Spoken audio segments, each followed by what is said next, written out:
No one has been involved over the past 30 years in maintaining and renovating Mill Creek Metro Parks as much as Steve Avery. He started in 1989 as a landscape architect, eventually earning the title of Director of Planning and Operations.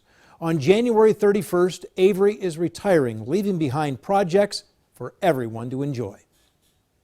Steve Avery walked with me this afternoon around Mill Creek Park's Lily Pond, the renovation of which was one of his favorite projects. Well, we totally reconstructed the trail around it. In his positions of landscape architect and director of planning and operations, Avery was part of virtually every project at Mill Creek Metro Parks in the 31 years he worked there.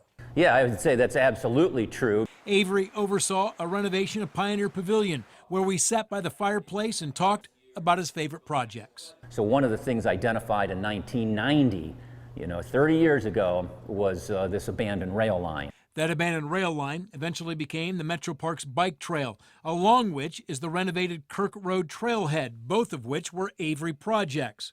He's also proud of the work done at the Wick Recreation Area with the renovated playground and splash pad. Avery also talked about the heavy responsibility of maintaining what Valney Rogers and some of the world's greatest landscape architects put in place.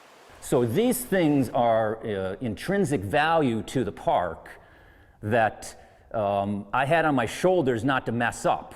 As far as the decision to retire, I always knew inside in my heart that I wasn't a 30 and out person. I really loved my job. But then he knew it was time. And my wife and I kind of had a serious discussion and said, man, we kind of thought this would be the time.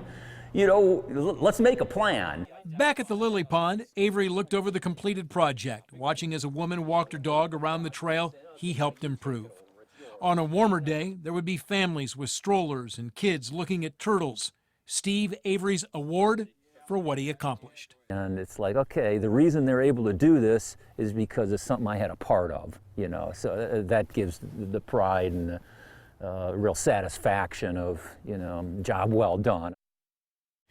Avery called the state of Mill Creek Metro Parks outstanding. He says Executive Director Aaron Young has made the park system financially stable, and there's a great capital improvements program to build on when he is gone.